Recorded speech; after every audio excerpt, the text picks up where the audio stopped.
Chris Paul left the Rockets' Game 5 win late with a hamstring injury. Bob Levey, Getty Images, Houston. The Houston Rockets are one win away from the NBA Finals. But will they have Chris Paul as they try to get it? While Houston was jubilant in the wake of the Rockets taking a 3-2 lead in the Western Conference Finals thanks to a 98-94 victory over the Golden State Warriors in Game 5 of this best-of-7 series, the celebrations inside Houston's locker room were muted after Paul suffered a right hamstring injury in the game's final minute. "There is a concern, obviously," said Trevor Ariza. "I hope he's healthy. I hope he gets better and, if not, somebody else has to step up and do what we've been doing all year, step in and try to help this team win." The injury was so bad that immediately after Paul suffered it, after taking a shot in the lane that missed, he remained on the ground as Golden State stormed back the other way on a 5-on-4 advantage. Houston got bailed out, however, when Quinn Cook, who didn't exactly look confident in such a big moment, missed a wide-open three-pointer on the right wing while Paul stood and watched helplessly from 50 feet away. Paul eventually checked out of the game with 22.7 seconds remaining, watching the game in a slumped position on the bench and only getting up once to huddle with his teammates during a stoppage in play. When Houston won the game, Paul limped, very slowly, back to Houston's locker room, where he didn't speak to reporters after the game because he was getting treatment. "Was he hurt?" Rockets coach Mike D'Antoni joked after the game. "I didn't see that. We'll see what happens.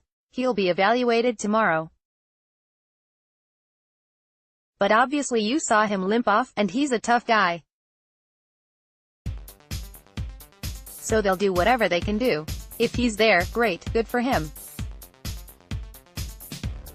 If he isn't, we have enough guys and it's time for somebody else to step up. We've got plenty of guys over there that will have some fresh legs, that's for sure. So we'll be alright.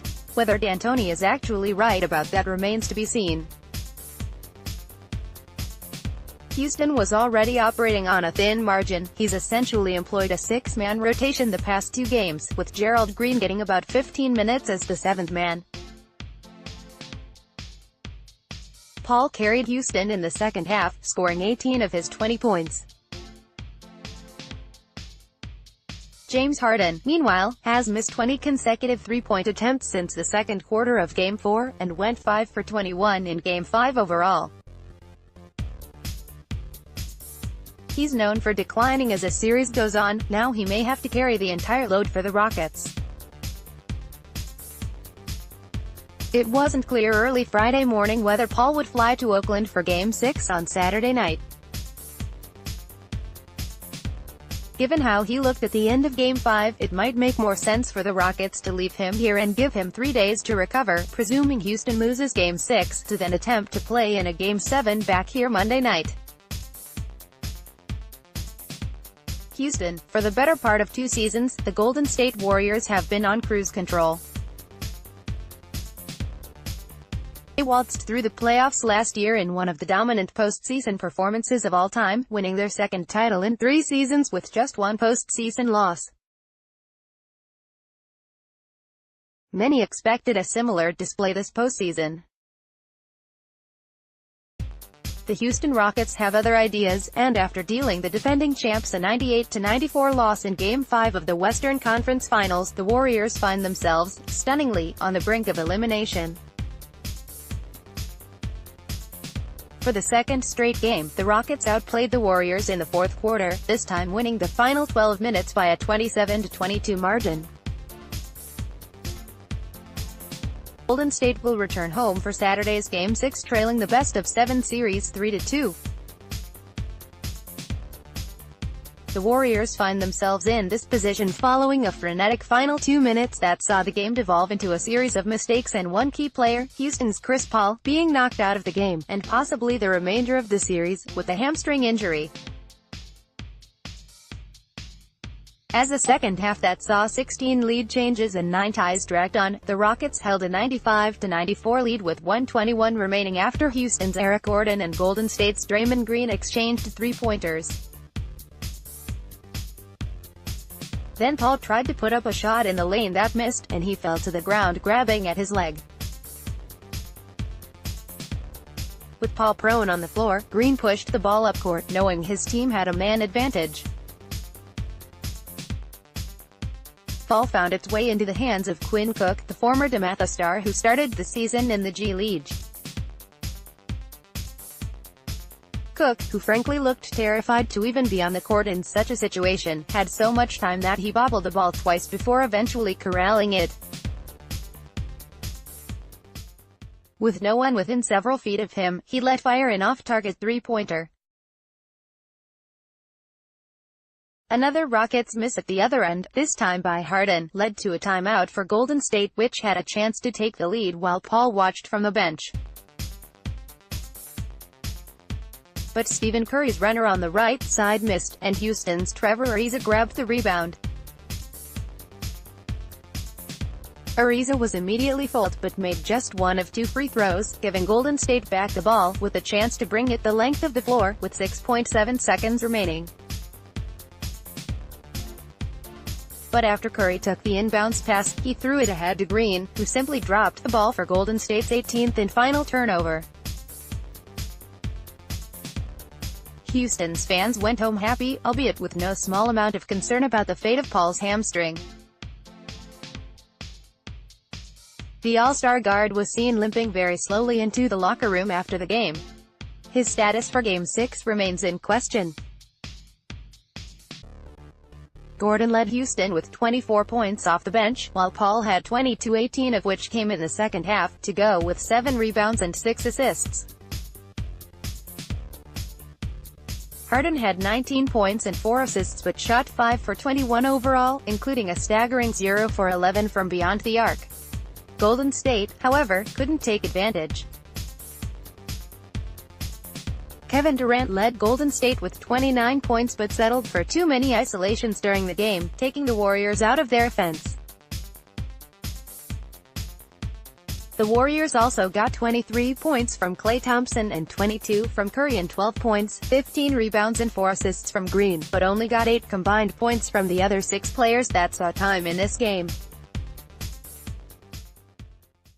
Fatigue showed on both teams, with so many key players on playing 40 or more minutes in Tuesday's thriller back in Oakland. The result was a game that was a compelling combination of sloppy and tense. Houston threatened to put the game away a few times in the first half, aided by Golden State's 5 first-quarter turnovers.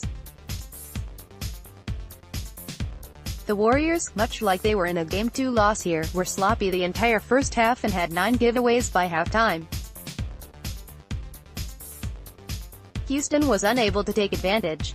Harden and Pall shot a combined 4 for 20 in the first half, including missing all 10 of their attempts from three-point range. As a result, Golden State was able to recover from an 11-point deficit in the first quarter and, while never leading in the first half, went into halftime tied at 45 thanks to scoring the final 8 points of the half.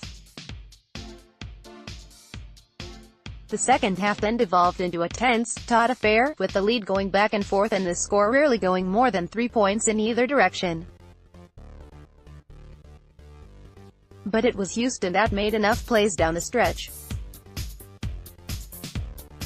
Golden State is on the brink of elimination. The state of Pall's hamstring will be on both teams' minds over the next 48 hours. In-game updates: the Rockets, a team that thrives off getting to the foul line repeatedly, will be in the bonus for the final 6 minutes of the fourth quarter. That's a significant development in a game they already lead by 4 with 5:59 remaining. It could give Houston the ability to ice this game from the line, something James Harden has done time and again this season en route to what should be a Most Valuable Player award. There was once a time when Chris Paul and Stephen Curry were close. Curry grew up in North Carolina, and adored Paul when he starred at Wake Forest. Those days, however, are long in the past. Watching the first half of Game 5, any neutral observer would think that Houston should be up by at least 10, and maybe 20, points. Instead, the score at halftime is tied at 45.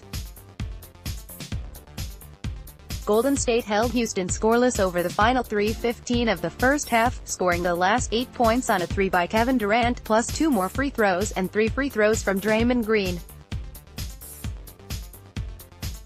Despite committing 9 turnovers and both Green and Klay Thompson playing uncharacteristically bad halves, Golden State still managed to hang around thanks to Houston shooting 35.6% overall and 6 for 24 from three-point range.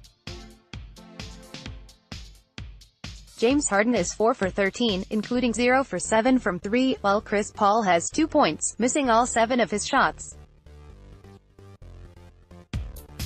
Simply put, the Rockets look like they're out of gas after playing 4 players more than 40 minutes in their Game 4 victory.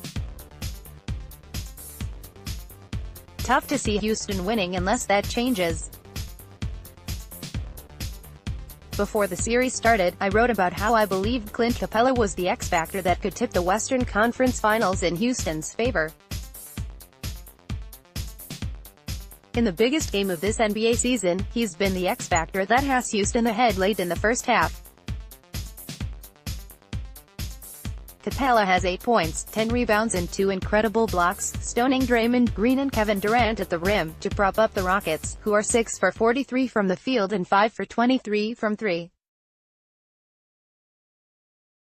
Still, they lead by 3 because of superior energy, Golden State's profligacy with the ball and Capella's monstrous presence in the paint, which has allowed for 8 more shots. A game this ugly, 8 more shots is a huge difference. When the Warriors don't turn the ball over, they win. When the Warriors do turn the ball over, they win, sometimes. Halfway through the second quarter, Golden State already has 9 turnovers. Houston, meanwhile, has 3. That's allowed the Rockets to build a 9-point lead here in the second. So, too, have the struggles of Klay Thompson, who has been awful. He and Draymond Green each have 3 turnovers, while Stephen Curry has 2. Those 3 are also a combined 4 for 13 from the field. Golden State simply needs more from all of them. Meanwhile, James Harden and Chris Paul are 2 for 13 overall, and 0 for 8 from 3. If the Rockets had been told before the game they would be winning by 9 midway through the second with those stat totals, they'd have been thrilled. Golden State's turnovers are the reason. Kevin Durant has shown up for the Warriors. Will any of his teammates join him? Houston leads 28-17 early in the second quarter, and if not for Durant, that lead would be a lot bigger. Durant already has 11 points on 5 for 10 shooting. The rest of the Warriors combined are 3 for 11, including 0 for 5 from three-point range. Houston may rue the opportunity it blew to extend the lead more later in the game. The Rockets dominated the first quarter, yet only led by 6. But if the Warriors don't get themselves in gear soon, it may not matter anyway. And there is the Washington Post live blog jinx. Immediately after saying the Warriors were in good shape after the way the first 6 minutes played out, the Rockets immediately went on a 9-0 run, including back-to-back three-pointers by Gerald Green, to put Houston ahead 19-8. The Rockets aren't shooting well, 8 for 21 overall and 3 for 11 from 3, but Golden State has looked horrible offensively. Other than Kevin Durant being able to get to the basket, the Warriors can't get anything going. Stephen Curry has missed both wide-open threes he's taken, while Klay Thompson still doesn't look right after hurting his knee in Game 4. Houston is winning on the scoreboard, but Golden State is the winner through the first 6 minutes of Game 5. Houston should be winning by more than the 13-8 margin it holds a little over halfway through the first quarter. The Rockets have gotten 2 offensive rebounds, but failed to score both times, and have forced 3 turnovers, also failing to score all 3 times. Change either of those stats, and this game is closer to the double-digit lead it feels like the Rockets should have. The Warriors appear to be rushing on virtually every offensive set. And Clint Capella has been a monster inside, putting up a quick 8 points and 6 rebounds. He remains a critical factor in this series, particularly now that Golden State is without Andre Iguodala. Before the start of the game, the hometown Rockets honored the 10 victims of last week's shooting at Santa Fe High School, located about 35 minutes south of the city. The school's superintendent and principal were on the court before the game, as were first responders from the local fire and police departments. The more than 300 seniors from the high school were all seated together in an upper deck section as guests of Rockets owner Tillman Fertitta, a native of Galveston County, where the school is located. "All my Galveston County and Santa Fe friends, we are thinking of you," Fertitta said in addressing the crowd before the game. "We are here to support y'all, and thank you for doing us a favor and being here tonight on this occasion." Fertitta then handed off the microphone to local rapper Travis Scott, who had a message of his own for the seniors, who he asked have a spotlight shined upon them.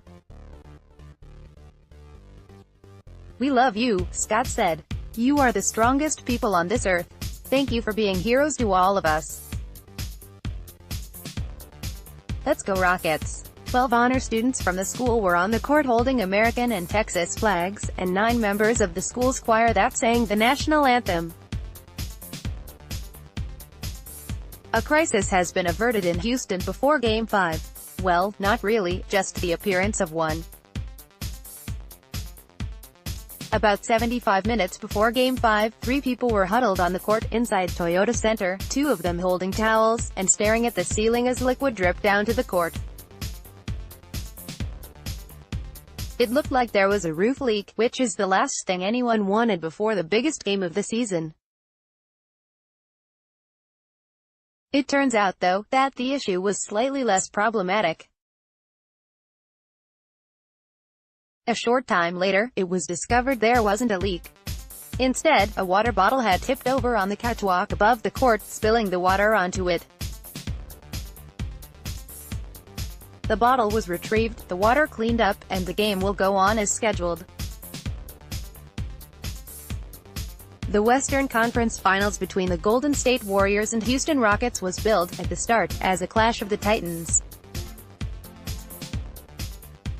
It has since become a war of attrition. Game 5 between these two teams will take place Thursday night in Houston, and one of the key things to watch will be the fatigue factor on both sides. For Golden State, Andre Iguodala is out again, a knee contusion. Klay Thompson will suit out, but he didn't look the same after suffering a knee sprain in the second quarter of Game 4. Stephen Curry is still getting his conditioning back to where it was at the start of the season, after missing 37 games between the regular season and playoffs because of several ankle sprains and a sprained MCL. An unbalanced roster, plus Patrick McCaw likely being done for the season with a back injury, has left the Warriors painfully thin rotation-wise. That's not to say Houston has no issues. Chris Paul is dealing with a foot injury. Luke Mbahamo has been excised from the rotation after dislocating his shoulder twice this season. His unwillingness to risk doing so a third time dunking the ball has made him unplayable offensively. Data shows James Harden regularly fatigues as series progress, and he's faded significantly from start to finish in all 4 games thus far. 4 players on each team played roughly 40 or more minutes in Game 4. That will likely be the case again in Game 5, and in Game 6 and, if necessary, 7, as well. this much on the line, both Rockets coach Mike D'Antoni and Warriors coach Steve Kerr are going to lean on their best players, and let the chips fall where they may. That will lead to tired legs and tired decision-making, just as it did in the fourth quarter of Game 4, when both teams looked punch-drunk in the final minutes. Whoever handles that fatigue better will prevail Thursday night, and likely in this series. Schedule: Golden State Warriors at Houston Rockets, series tied 2-2, 9 p.m. TNT. Additional reading: the Warriors' unbalanced roster is catching up with them at the worst possible time. NBA playoffs. Cavaliers finally play good defense but fizzle on offense in Game 5. LeBron James and the Cavaliers miss Kyrie Irving more than the Celtics do. The Warriors' unbalanced roster is catching up with them at the worst possible time. Rockets draw even with Warriors in Western Conference Finals. The graybeard Cavaliers have turned experience into their best weapon against the Celtics. The Cavaliers were left for dead. Now, it feels like their series to lose. Only Steph Curry can make the Warriors the most dangerous version of themselves. The NBA Finals blueprint for the Cavs, Celtics, Rockets and Warriors. If the Rockets are going to get back into this Warriors series, they must play faster. With all these blowouts in the NBA playoffs, will fans stop paying attention? Stephen Curry's mom scolded him over his potty mouth. Luka Doncic should go. No. One and other thoughts from the NBA draft combine in Cavaliers-Celtics, a tale of two coaches, scorn for Tyrone Lue, praise for Brad Stevens at the NBA draft combine, mystery is more valuable than getting on the court. Draymond Green trademarks, Hampton 5, doesn't seem to realize it's not the Hamptons faced with a make-or-break moment. The Rockets responded like champions. If the Rockets beat the Warriors, Clint Capella will be the reason. LeBron James may have had a lousy Game 1, but he still has a mind like a steel trap. LeBron James owns the NBA's Eastern Conference and isn't ready to let go. What I got wrong about the Boston Celtics. James Harden's biggest advantage is his brain. The Rockets can limit the effectiveness of the Warriors. Hampton's 5 lineup. Steve Kerr touts Warriors experience edge over Rockets. Our guys have rings. Rockets are the toughest playoff opponent Steve Kerr's Warriors have ever faced. Pau Gasol, Becky Hammon can coach NBA basketball. Period. Dragging these flawed Cavs to the NBA Finals would be LeBron James's most remarkable feat. Comment Q.